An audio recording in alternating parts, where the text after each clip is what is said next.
ការលាងបន្លែជាមួយនឹងទឹកធម្មតាវាអត់អាចជំរះនៅសារជាតិទាំងអស់នោះបានទេនៅពេលដែលគេដាំគេដាក់គេស្រោចដូច្នេះហើយគាត់ត្រូវតែគិតអំពីសុខភាពគ្រួសារគាត់ជាចម្បង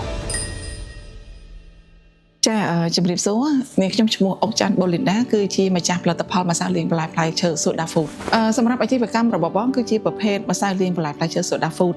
ដែលអាជីវកម្មនេះគឺយើងបើករយៈពេលជាង1ឆ្នាំហើយដែលមាននៅលើទីផ្សារកម្ពុជាទីតាំងផលិតរបស់ម្សៅលាងបន្លែផ្លែឈើ Soda Food នេះគឺយើងមានទីតាំងផលិតនៅខាងចោមចៅដែលរោងចក្រធំតែម្ដងនៅខាងចោមចៅប៉ុន្តែយើងមានឃ្លាំងរបស់យើងគឺនៅខាងជិតអាស៊ីអាគ្នេយ៍គោលដៅដំបូងដែលបងផលិតវាឡើងមកគឺដើម្បីជួយទៅដល់សុខភាពរបស់ប្រជាជនយើងដូច្នេះហើយទើបយើងរកវិធីសាស្ត្រថាតើយើងត្រូវធ្វើម៉េចដើម្បីឲ្យប្រជាជនយើងឬក៏ប្រជាជនទូទាំងសកលលោកគាត់អាចទទួលទានអាហារមួយដែលមានសុវត្ថិភាពហើយ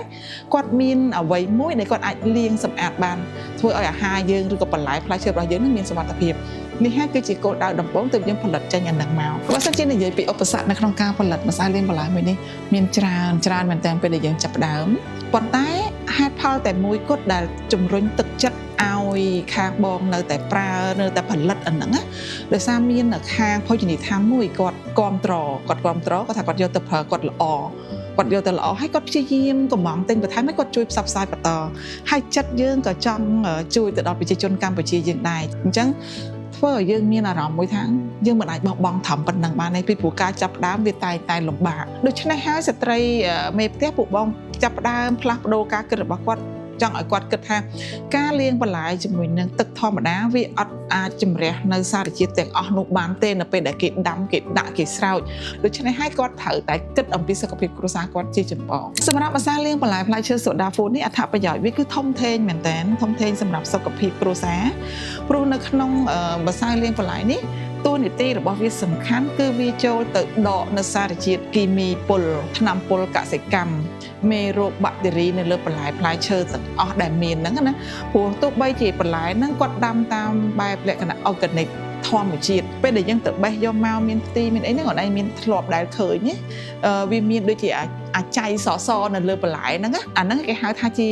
មេរោគបាក់តេរីហើយវានៅក្នុងហ្នឹងដែលយើងលាងជាមួយនឹងទឹកធម្មតាវាអត់ស្អាតទេអញ្ចឹងអានេះគឺតួនាទីវាទៅដកទាំងអស់ហ្នឹងមិនមែនដកទៅសារជាតិគីមីពុលថ្នាំពុលកសិកម្មថ្នាំពុលដែលសារទុកទេសូម្បីតែមេរោគបាក់តេរីពងព្រូនតេនញ៉ាអីគឺវាទៅដកទៅលាងសម្អាតទាំងអស់ឲ្យតែយើងធ្វើទៅតាមការណែនាំដែលយើងមានដាក់នៅលើសម្បកប្រអប់នេះការឆ្លងកាត់នៅក្នុងការផលិតនេះដូចជាមិនសូវជាពិបាកអីប្រហែលទេពីព្រោះយើងមានរូបមន្តនៅក្នុងការរៀបចំវត្ថុធាតុដើមពីព្រោះនៅក្នុងនេះវត្ថុធាតុដើមទាំងអស់វាជា food grade ingredient សម្រាប់ម្ហូបអាហារទាំងអស់បន្ទាប់ពីយើងផលិតយើងយកវាមកលាយយកនេះហើយយើងយកវាទៅចំហុយឲ្យចេញជាម្សៅបន្ទាប់ពីយើងបានជាម្សៅហើយទើបយើងមកធ្វើការវេចខ្ចប់អញ្ចឹងមកកញ្ចប់ទូចដាក់ចូលក្នុងប្រអប់ដាក់ចូលទៅកេះហើយយើងចែកចាយទៅលើទីផ្សារទៅសម្រាប់ម្សៅលាងបន្លែផ្លែឈើ Soda Food នេះធាតុផ្សំរបស់វាធំបំផុតគឺនៅកម្ពុជាយើងអត់បាននាំចូលពីខាងណាមកទេនិយាយរួមផលិតផលមួយនេះគឺកម្ពុជាសុទ្ធតាំងពីការវេចខ្ចប់តាំងពីការវត្ថុធាតុដើមអីទាំងឡាយគឺរបស់កម្ពុជាសុទ្ធតែម្ដងរបស់ខ្មែរសុទ្ធអត់មាននាំចូលពីណាទេមានន័យថាពួកបងអត់ចូលយើងអត់ចង់ទៅ copy ទៅចម្លងពីគេធ្វើឃើញគេធ្វើអានឹងដើរហើយយើងទៅចម្លងអានឹងចុះបើយើងសិក្សារកអ្វីដែលថ្មី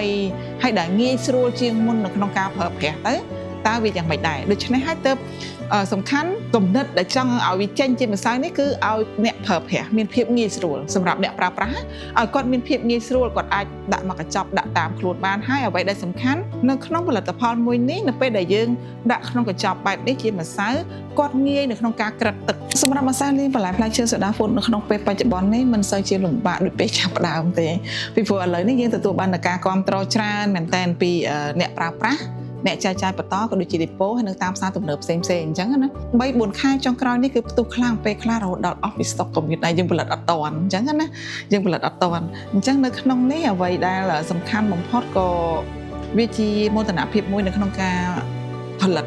ដែលយើងជាអ្នកផលិតហើយដែលប្រជាជនខ្មែរយើងគាត់បានគាំទ្រទៅលើផលិតផលមួយនឹងដូចគ្នាដែរបច្ចុប្បន្នសម្រាប់ម្សៅលាងបន្លែនេះគឺពួកបងបានចែកចាយនៅសង្ឃថាតាំងពីថ្នាក់ក្រោមរហូតដល់ថ្នាក់លើហើយដែរបើយើងនិយាយពីថាថ្នាក់ក្រោមថ្នាក់លើព្រោះថ្នាក់ក្រោមមានន័យថានៅតាមផ្សារលក់គ្រឿងទេសផ្សេងគឺយើងមានផលិតផលហ្នឹងនៅតាមផ្សារឬក៏តាម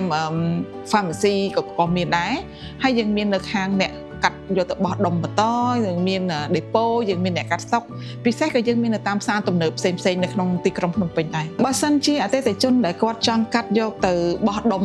បន្តឬគាត់ចង់កាត់ជាដេប៉ូគាត់អាចតាក់ទងមកបានតាមបងនឹងដាក់លេខទូរស័ព្ទឲ្យនៅលើអេក្រង់គាត់នឹងអាចមើលឃើញហើយយើងមាន page របស់យើង Soda Food ទី1ទី2គឺម្សៅលាងបន្លែផ្លែឈើអញ្ចឹងយើងមាន page 2គាត់ក៏អាចតាក់ទងទៅតាម page នឹងបានដែរបច្ចុប្បន្ននេះយើងកំពុងតែសិក្សាមួយទៀតហើយគឺពួកបងនឹងបង្កើតផលិតផលថ្មីមួយទៀតដែលជាផលិតផលរបស់ខ្មែរសុទ្ធសាធដូចគ្នាដែរវាជាផលិតផលដែលយើងផលិតនៅក្នុងស្រុកហើយក៏យើងយកវត្ថុធាតុដើមនៅក្នុងស្រុកទាំងអស់ដើម្បីមកផលិតណាអញ្ចឹងឥឡូវនេះគឺយើងកំពុងតែសិក្សាហើយជាចុងក្រោយនេះខ្ញុំក៏សូមសំណូមពរទៅដល់បងប្អូនដែលកំពុងតែទស្សនាវីដេអូមួយនេះដូចគ្នាដែរគ្រប់ផលិតផលដែលជាផលិតផលកម្ពុជាផលិតផលខ្មែរទាំងអស់សូមឲ្យបងប្អូនកលេចមកហើយនឹងយកមកដាក់នៅក្នុងបេះដូងហើយគាំទ្រផលិតផលខ្មែរទាំងអស់គ្នា